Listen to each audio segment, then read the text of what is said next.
தொடர்ச்சியாக நீண்ட காலம் பிரதமராக இருந்தது யார் என்று கேட்டால் நேற்று முன்தினம் வரை நேரு என்பதே பதிலாக இருந்தது. நேற்று முதல் மோடி என்பது பதிலாக மாறியிருக்கிறது. வளர்ந்த பாரதம் என்கிற கனவு ஒரு கட்சிக்கானது அல்ல, அது நாட்டு மக்கள் அனைவருக்குமானது என்றார் மோடி. विकसित भारत का सपना अब किसी एक व्यक्ति का नहीं रहा, किसी सरकार का नहीं रहा, किसी दल का नहीं रहा। देश के जन जन का सपना बन चुका है, संकल्प बन चुका है. கோமாளி ராஜாவான ட்ரம்புக்கு ஏற்பு விகிதத்தை விட எதிர்ப்பு விகிதம் 19% அதிகமாக உள்ளது. உலக அளவில் கடந்த 10 ஆண்டுகளுக்கும் மேலாக தொடர்ச்சியாக ஏற்பு விகிதத்தில் முதலிடம் பெற்றிருக்கும் ஒரே தலைவர் மோடிதான். காங்கிரஸோட திரிணாமுல் காங்கிரஸ் மெர்ஜாவதுக்கான வாய்ப்பு குறைவு. முஸ்லிம் வாக்குகளை எவ்விதம் பங்கிட்டுக் கொள்வது அப்படிங்கறதுடைய அடிப்படையில ஒரு தனித்துவமான அலையன்ஸ் ஒண்ண உருவாக்கி கொள்ளலாம். அதற்கு வாய்ப்பு இருக்கு. 2029 மக்களவை தேர்தலுக்கான சில விதைகள் நேற்று தூவப்பட்டிருக்கலாம். கோலஹலாஸ் டிவி யூடியூப் சேனல், இது வாய்மையின் எக்காலம்.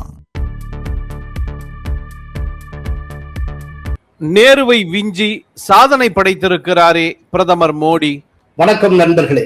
நேற்று சாதனை படைத்தார் பிரதமர் மோடி.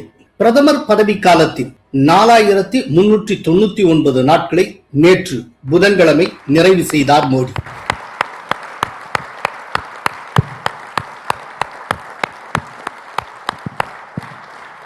இதன் மூலம் தேர்தல் மூலம் தேர்ந்தெடுக்கப்பட்டு நீண்ட காலம் தொடர்ச்சியாக பதவி வகித்த பிரதமர் என்கிற பெருமை நேருவிடமிருந்து கைமாறி மோடி வசமானது. மொத்தமாக பார்த்தால் 16 ஆண்டுகளுக்கு மேல் பிரதமராக இருந்திருக்கிறார் நேரு. சுதந்திர இந்தியாவின் முதல் பொது தேர்தல் நடப்பதற்கு முன்பிருந்தே, அதாவது 1947 முதல் 52 வரையிலான இடைக்கால அரசுக்கும் பிரதமராக நேருவே இருந்தார். இந்த கால அளவை கணக்கில் கொள்ளாமல் 1952 முதல் மக்களவை தேர்தலில் இருந்து கணக்கிட்டால் நேரு பிரதமராக பதவி வகித்தது 4398 நாட்களாகும். நேரு பதவி வைத்த நாட்களை நேற்று விஞ்சினார் மோடி. இங்கு தொடர்ச்சியாக என்கிற வார்த்தை மிக மிக முக்கியம். நாட்டின் பிரதமராக 15 ஆண்டுகளுக்கு மேல் பதவி வைத்திருக்கிறார் இந்திரா காந்தி. ஆனால் அவர் தொடர்ச்சியாக அந்த பெருமையை வகிக்கவில்லை. 1977 தோற்று ஆட்சியை ஜனதா கட்சியிடம் இழந்தார். பின்னர் சில காலம் கழித்து, சில ஆண்டுகள் கழித்து மீண்டும் பிரதமரானார் இந்திரா. இடைவெளி இல்லாமல் தொடர்ச்சியாக நீண்ட காலம் பிரதமராக இருந்தது யார் என்று கேட்டால் நேற்று முன்தினம் வரை நேரு என்பதே பதிலாக இருந்தது. நேற்று முதல் மோடி என்பது பதிலாக மாறியிருக்கிறது. குஜராத் முதல்வராக 2001 அக்டோபரில் பதவியேற்ற மோடி 2014 மே 26 நாட்டின் பிரதமராகும் வரை 12 ஆண்டுகளுக்கு மேல் முதல்வர் பதவியில் நீடித்தார். தற்போது பிரதமர் பதவி காலத்தையும் சேர்த்தால் நாட்டில் நீண்ட காலம் இடைவெளியின்றி பதவி வைத்த அரசின் தலைவர் என்கிற பெருமையையும் மோடி ஏற்கனவே எட்டிவிட்டார். சுதந்திரத்துக்கு பிறகு பிறந்த நாட்டின் முதல் பிரதமர் என்கிற பெருமையும் மோடி வசம் உள்ளது. பிரதமர் மோடிக்கு மத்திய உள்துறை அமைச்சர் அமித்ஷா, பாதுகாப்புத்துறை அமைச்சர் ராஜ்நாத் சிங் உள்பட பல்வேறு மத்திய அமைச்சர்கள், பிஜேபி கூட்டணி கட்சிகள் ஆளும் மாநில முதல்வர்கள், பிஜேபியுடைய மூத்த தலைவர்கள், கூட்டணி கட்சியின் தலைவர்கள், பல்வேறு துறை சார்ந்த பிரமுகர்கள், பல்வேறு நாடுகளின் தூதர்கள் உள்ளிட்டோர் வாழ்த்து தெரிவித்துள்ளனர். அமெரிக்க அதிபர் டொனால்ட் ட்ரம்ப், ஐரோப்பிய ஆணையத்தினுடைய தலைவர் ஊர்சுலா வான் டெர் லேயன், இத்தாலி பிரதமர் ஜார்ஜியா மெலோனி, மாலத்தீவு அதிபர் முகமது முயூசு, தென்கொரிய அதிபர் யூன் சுக் இயோல், மலேசியாவுடைய பிரதமர் அன்வர் இப்ராஹிம், பூட்டான் பிரதமர் ஷெரிங் டோப்கே, இலங்கையினுடைய அதிபர் அனுரகுமார திசநாயக்க, கென்யா அதிபர் வில்லியம் சமோய் ரூட்டோ, நைஜீரிய அதிபர் போலோ அகமது தினுபு, ஆஸ்திரேலிய முன்னாள் பிரதமர் ஸ்காட் மோரிசன், அமெரிக்க எம்பிக்கள் பலர் வாழ்த்து தெரிவித்திருக்கின்றனர். மோடியின் சாதனையை கொண்டாடும் விதத்தில் நாட்டின் முக்கிய கோயில்களில் பிஜேபி சார்பில் சிறப்பு பூஜைகள் முன்னெடுக்கப்பட்டன. பிரதமரின் தொகுதியான வாராணசியில் தூய்மை பிரச்சாரம் மேற்கொள்ளப்பட்டது. மக்களால் தேர்ந்தெடுக்கப்பட்டு தொடர்ச்சியாக நீண்ட காலம் பதவி வைத்த பிரதமர் என்கிற பெருமையை எட்டிய பிரதமர் மோடியை பாராட்டி டெல்லியில் புதன்கிழமை நடைபெற்ற மத்திய அமைச்சரவை கூட்டத்தில் தீர்மானம் நிறைவேற்றப்பட்டது. பிரதமர் பதவியில் 4399 நாட்களை நிறைவு செய்தமைக்காக மத்திய அமைச்சர்கள் அனைவரும் எழுந்து நின்று பிரதமர் மோடியை வாழ்த்தி கைதட்டினர். 2047 ஆண்டுக்குள் வளர்ந்த இந்தியாவை கட்டமைக்கும் பிரதமர் மோடியின் தொலைநோக்கு பார்வைக்கு முழு ஆதரவளிப்பதாக தீர்மானத்தில் குறிப்பிடப்பட்டுள்ளது. அத்துடன் தேச பாதுகாப்பு, அனைவரையும் உள்ளடக்கிய வளர்ச்சி, சமூக நீதி மற்றும் பொது சேவையில் அவரது அயராத அர்ப்பணிப்புக்கும் பாராட்டு தெரிவிக்கப்பட்டது. டெல்லியில் தேசிய ஜனநாயக கூட்டணி கட்சிகளின் கூட்டம் புதன்கிழமை நடைபெற்றது. பாரத மண்டபத்தில் நடைபெற்ற அந்த கூட்டத்தில் பிரதமர் மோடி, பிஜேபியினுடைய தேசிய தலைவர் நிதின் நபின், முன்னாள் தலைவர் JP நட்டா, தெலுங்கு தேசம் கட்சியைச் சேர்ந்த ராம்மோகன் நாயுடு, ஐக்கிய ஜனதா தளத்தினுடைய ராஜீவ் ரஞ்சன் சிங், மதசார்பற்ற ஜனதா தளத்தினுடைய HD குமாரசாமி, அப்னா தள் பிரிவை சார்ந்த அனுப்பிரியா பட்டேல் ஆகியோர் பங்கேற்றனர்.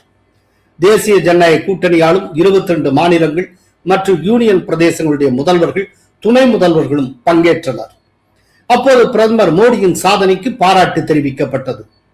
அந்த கூட்டத்தில் பிரதமர் மோடி என்ன பேசினார் என்பதை பார்ப்போம். என்னை பொறுத்தவரை நாட்டு மக்களை கடவுளின் பிரதிநிதியாக பார்க்கிறேன். தேசிய அளவில் அரசியல் ஸ்திரத்தன்மையையும் தீர்க்கமாக முடிவெடுக்கும் அரசும் முக்கியம் என்பதை மக்கள் உணர்ந்துள்ளனர். நாட்டுக்காக இவ்வளவு நெடிய காலம் பணிபுரிய எனக்கு அவர்கள் வாய்ப்பளித்துள்ளது மக்களின் பக்தியை காட்டுகிறது. इतने लंबे समय तक मां भारती की सेवा का सौभाग्य मिलना ये ईश्वर की विशेष कृपा से ही संभव हो सकता है और मेरे लिए तो जनता जनार्दन ही ईश्वर का रूप है. 2014க்கு முன்பு பல்லாண்டுகளாக நாட்டில் அரசியல் ஸ்திரத்தன்மை நிறைந்திருந்தது.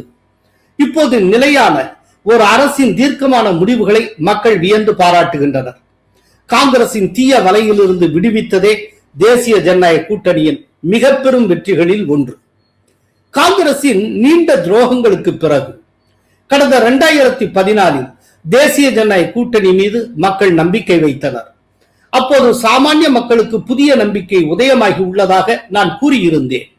அந்த நம்பிக்கையை தேசிய ஜனநாயக கூட்டணி வலுப்படுத்தி இருக்கிறது. देश के लोगों ने कांग्रेस के विश्वासघात के बाद अपना भरोसा हमें सौंपा था.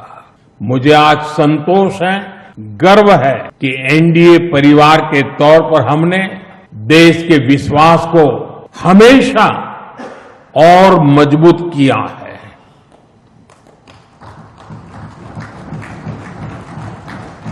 வளர்ந்த பாரதம் என்கிற கனவு ஒரு கட்சிக்கானது அல்ல, அது நாட்டு மக்கள் அனைவருக்குமானது என்றார் மோடி. विकसित भारत का सपना अब किसी एक व्यक्ति का नहीं रहा, किसी सरकार का नहीं रहा, किसी दल का नहीं रहा. देश के जन जन का सपना बन चुका है, संकल्प बन चुका है. தேசிய ஜனநாயக கூட்டணி கூட்டத்தில் மத்திய உள்துறை அமைச்சர் அமித்ஷா என்ன பேசினார் என்பதை பார்ப்போம். 62 ஆண்டு கால சாதனையை முறியடித்திருக்கிறார் பிரதமர் மோடி. சுதந்திரத்துக்கு பிந்தைய ஆரம்ப ஆண்டுகளில் காங்கிரசுக்கு எந்த அரசியல் போட்டியும் இல்லை. அத்துடன் சுதந்திரத்துக்கான முழு பெருமைக்கும் அந்த கட்சியே சொந்தம் கொண்டாடி வந்தது. குடும்ப அரசியல் மற்றும் ஒரு தரப்பினரை திருப்திப்படுத்தும் அரசியலுக்கு முடிவு கட்டப்பட்டு செயல்திறன் அடிப்படையிலான அரசியல் மோடி தலைமையில் நிலைநாட்டப்பட்டுள்ளது என்றார் அமித்ஷா. உலக நாயகன் மோடிதான் என்பது மீண்டும் நிரூபிக்கப்பட்டிருக்கிறதே. தான் ஒரு அசைக்கப்பட முடியாத மாமனிதர் என்பதை மோடி மீண்டும் நிரூபித்திருக்கிறார். அமெரிக்க தலைநகர் வாஷிங்டனில் இருந்து செயல்படும் மார்னிங் கன்சல்ட் பொலிட்டிக்கல் இன்டெலிஜென்ஸ் நிறுவனம் அமெரிக்கா, இந்தியா உள்பட 24 நாட்டு தலைவர்களின் தரவரிசை பட்டியலை சில நாட்களுக்கு முன்பு வெளியிட்டது. அதன்படி 70% ஏற்பு விகிதம் பெற்று முதலிடம் பெற்றிருக்கிறார் பிரதமர் நரேந்திர மோடி. இந்த ஆய்வின் நோக்கம் குறிப்பிட்ட நாடுகளின் அரசு தலைவர்கள் எந்த அளவுக்கு அவரவர் நாட்டு மக்களால் ஏற்றுக்கொள்ளப்பட்டிருக்கிறார்கள் என்பதை மதிப்பீடு செய்வதாகும். அந்தந்த தலைவருக்கான மக்களின் ஏற்பு விகிதத்தை, அதாவது அப்ரூவல் ரேட்டிங்ஸை கண்டறிந்து தரவரிசைப்படுத்தி அதனை பட்டியலாக வெளியிட்டு வருகிறது மார்னிங் கன்சல்ட். அதற்காக அந்தந்த நாடுகளில் இணையம் மூலம் சர்வே நடத்துகிறது மார்னிங் கன்சல்ட். அதன்படி 2026 அதாவது இந்த ஆண்டு ஏப்ரல் 1 முதல் 7ஆம் தேதிக்குள் நடத்தப்பட்ட சர்வே முடிவில் தான் மோடி தொடர்ந்து முன்னிலை பெற்று உலக தலைவர்கள் மத்தியில் முதலிடத்தை பெற்றிருக்கிறார். நரேந்திர மோடி 70% ஏற்பு விகிதம் பெற்று உச்சம் தொட்டிருக்கிறார். அவருக்கு எதிராக 24% பேர் வாக்களித்துள்ளனர். 6% பேர் கருத்து சொல்ல விரும்பவில்லை. எதிர்வாக்குகளை கழித்துவிட்டு பார்த்தால் மோடி பெற்றிருக்கும் நிகர ஏற்பு விகிதம், அதாவது நெட் அப்ரூவல் ரேட்டிங் 46% ஆகும். இது பிரம்மாண்டமான சதவிகிதம் ஆகும். 2023 பிப்ரவரியில் 78% ஏற்பு விகிதத்துடன் உச்சத்தில் இருந்தார் மோடி. 2023 ஏப்ரல் மற்றும் செப்டம்பரில் 76% ஏற்பு விகிதத்துடன் மோடி முதலிடம் பிடித்திருந்தார். 2024 மக்களவை தேர்தலுக்கு பிறகு 2024 ஜூன் மாத சர்வேயில் அவரது ஏற்பு விகிதம் முதன்முறையாக 70%க்கும் கீழே போனது. அதாவது 69% இருந்தது. கடந்த 10 ஆண்டுகளில் முதன்முறையாக 70%க்கு கீழே போனார் மோடி. இந்த சரிவில் இருந்து மீண்டு 2024 நவம்பர் சர்வேயில் 75% ஏற்பு விகிதம் பெற்றிருந்த மோடி 2025 நவம்பரில் 71% பெற்றார். தற்போது 70% பெற்றிருக்கிறார். மோடிக்கு அடுத்தபடி தென்கொரிய அதிபர் லீ ஜி மயுன் 63% ஏற்பு விகிதம் பெற்று 2ஆம் இடத்தில் இருக்கிறார். அவருக்கு எதிராக 30% பேர் வாக்களித்துள்ளனர். 7% பேர் கருத்து சொல்ல விரும்பவில்லை என்று தெரிவித்திருக்கின்றனர். எதிர்வாக்குகளை கழித்துவிட்டு பார்த்தால் லீ ஜி மயுன் பெற்றிருக்கும் நிகர ஏற்பு விகிதம், அதாவது நெட் அப்ரூவல் ரேட்டிங் 33% மட்டுமே. செக் குடியரசு அதிபர் ஆண்ட்ரேஜ் 55% ஏற்பு விகிதம் பெற்றிருக்கிறார். 35% எதிர்ப்பு விகிதம் பெற்றிருக்கிறார். இவற்றுடன் அவர் 3வது இடத்தில் உள்ளார். கன்னட பிரதமர் மார்க் கர்னி 54% ஏற்பு விகிதத்துடன் 4வது இடத்தில் உள்ளார். அவருக்கான எதிர்ப்பு விகிதம் 36% ஆகும். ஜப்பான் பிரதமர் சனே டகாய்ச்சி 53% ஏற்பு விகிதத்துடன் 5ஆம் இடத்தில் உள்ளார். அவருக்கான எதிர்ப்பு விகிதம் 35% ஆகும். அர்ஜென்டினா அதிபர் சேவியர் மிலி 48% ஏற்பு விகிதத்துடன் 6ஆம் இடத்தில் உள்ளார். ஏற்பு விகிதத்தை விட அவருக்கான எதிர்ப்பு விகிதம் 1% அதிகமாக உள்ளது. அமெரிக்க அதிபர் டொனால்ட் ட்ரம்ப் 38% ஏற்பு விகிதத்துடன் 15வது இடத்தில் இருக்கிறார். அவருக்கான எதிர்ப்பு விகிதம் 57% ஆகும். கோமாளி ராஜாவான ட்ரம்புக்கு ஏற்பு விகிதத்தை விட எதிர்ப்பு விகிதம் 19% அதிகமாக உள்ளது. இந்திய எதிரியான துருக்கி அதிபர் எர்டோகன் 36% ஏற்பு விகிதத்துடன் 16வது இடத்தில் டொனால்ட் ட்ரம்புக்கு அடுத்த இடத்தில் இருக்கிறார். அவருக்கான எதிர்ப்பு விகிதம் கடந்த ஆண்டை போலவே 50% உள்ளது.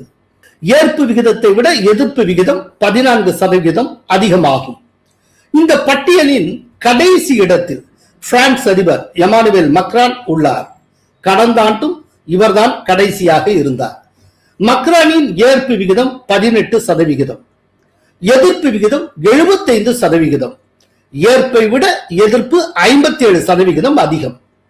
இந்த பட்டியலில் சீனா, பாகிஸ்தான் ஆகிய நாடுகள் சேர்க்கப்படவில்லை.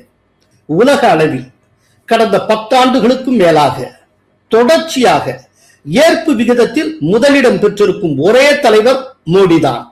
காங்கிரசுடன் ஐக்கியமாகிறதா திரிணாமுல் காங்கிரஸ்? அப்படி ஒரு டாக்ஸ் டெவலப் ஆயிட்டு இருக்கு.